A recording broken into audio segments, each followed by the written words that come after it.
A few months ago, we went out in Calcutta and we picked up 4 or 5 people from the street. And we took them to our home for the dying. One of them was in a very bad condition. So I told the sisters, I'll take care of her. And I did for her all that my love could do. When I put her in bed, she took hold of my hand. And there was such a wonderful smile in her face. She said one word, thank you, and she died. She gave me much more than I gave her. She gave me her grateful love. And for 1 second, I reflected on looking at her, and I said, what would I have done if I was she?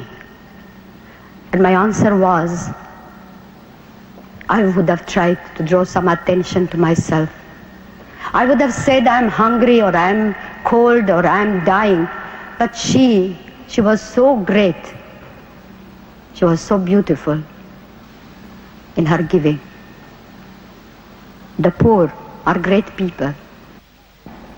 They give us much more than we give to them. We must love them not by feeling pity for them. We must love them because it is Jesus and the distressing disguise of the poor. They are our brothers and sisters. They are our own people. Those lepers, those dying, those hungry, those naked, they are Jesus.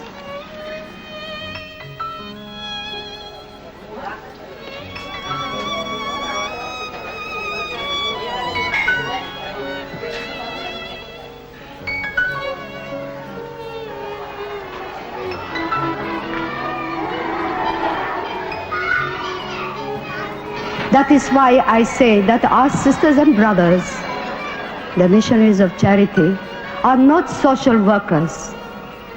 They are contemplatives right in the heart of the world. They want to feel that freedom of poverty that comes of choice. We want to know, to understand the poor, we must know what is poverty. And that's why I call it freedom of poverty. We are free to love God, to love Jesus with undivided love, and to love our poor with undivided love.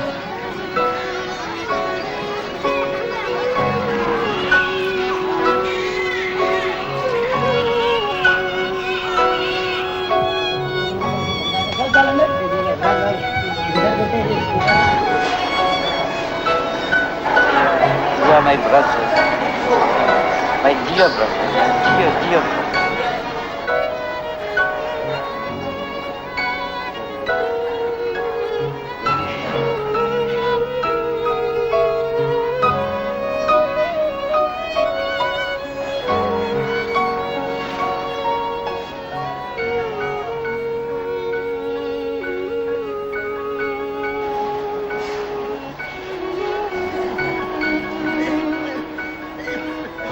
Every day we say this prayer, Dear Jesus, help me to spread thy fragrance everywhere I go.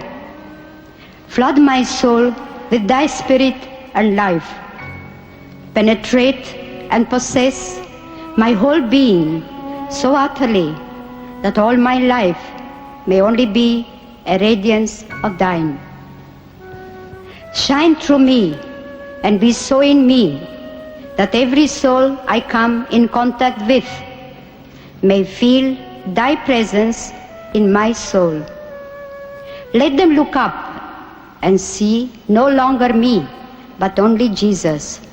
Stay with me, and then I shall begin to shine as you shine, so to shine as to be a light to others. Our sisters and brothers, to be able to do what they are doing, to live the life as they are living. We need our lives to be woven with the Eucharist. That's why we begin our day with Jesus and the Holy Eucharist. We receive Jesus himself in that bread, the bread of life. And he gives us that beautiful opportunity to give him in return.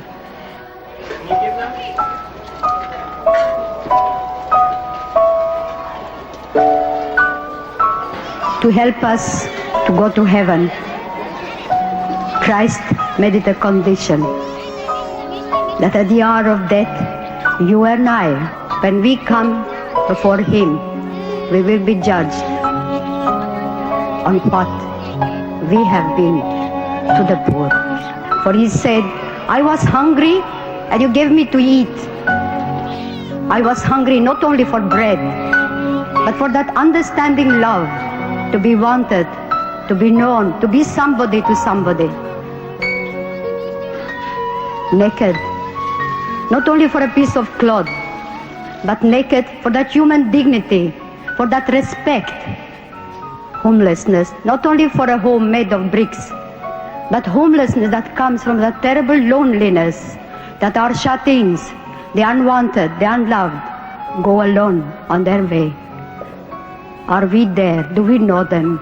Do we see them?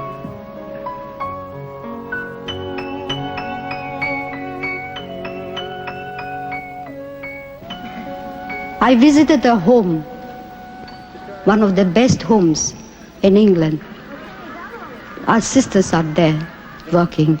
I don't know, but I've never seen so much beautiful things and so much wonderful things in a home like I saw in that home.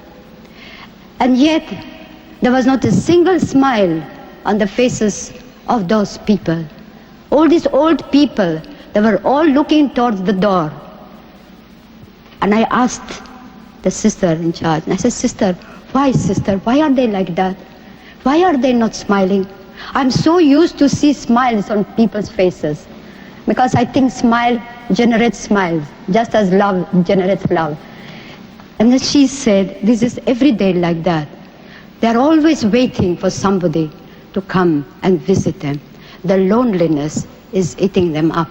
And for days after days, they keep on looking. Nobody turns up. That unwantedness is great poverty.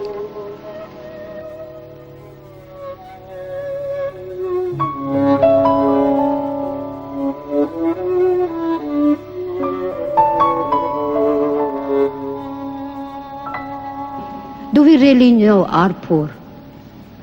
Do we really know the poor in our own house, in our own family? Maybe we are not hungry for a piece of bread.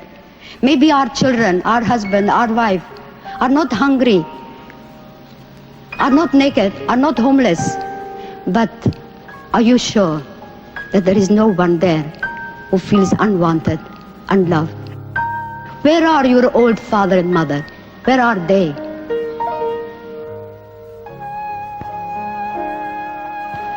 And so, you and I, let us look straight into our own families.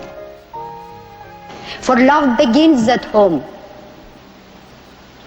Do we really understand the poverty of Christ? The poverty of our poor in our own home, in our own communities. Never turn your back to the poor. For in turning your back to the poor, you are turning it to Jesus Christ. Where does this love begin? In our own family, in our own home. How does it begin? By praying together. Family that prays together stays together. And if you stay together, you will love one another as God loves each one of you. Today, in the world, there's so much suffering because of that want of prayer, of unity in the family. So today, when we are together, let us make one strong resolution that we will bring prayer in our family, that we will teach our children to pray and pray with them. And you will see the joy and the love and the peace that will come into your hearts. Because the fruit of prayer is the deepening of faith. And the fruit of faith is love. And the fruit of love is service. And the fruit of service is peace. Works of love are works of peace. That is why let us bring the tender love of God in our families. And all that, yet it is but only a drop in the ocean. But if we didn't do that little drop, that ocean would be one drop less. Now, Calcutta is a very large place and the poor are very many. How many do you turn away? How many have you not got room for? I don't know. Up to now, we have never had to turn anybody away. Never? Because there's one more bed, one more plate of rice, one more blanket to cover. And I feel one thing I want to share with you all. The greatest destroyer of peace today is the cry of the innocent, unborn child. For if a mother can murder her own child in her own womb, what is left for you and for me to kill each other? Today, millions of unborn children are being killed. And we say nothing. In the newspapers, you read numbers of this one, that one being killed, this being destroyed. But nobody speaks of the millions of little ones who have been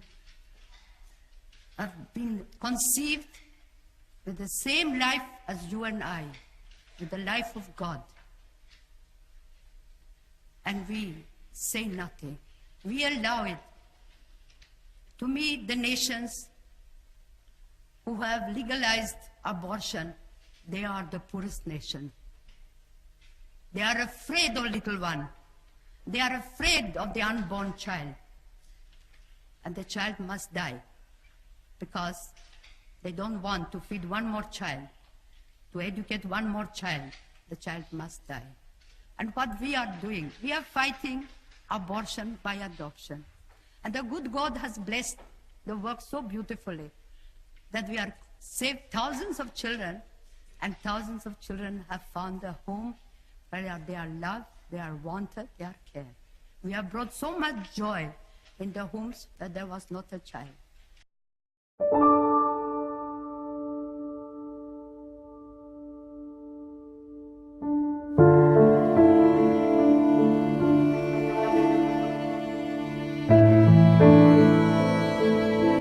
God bless you, my mother. We shall follow you.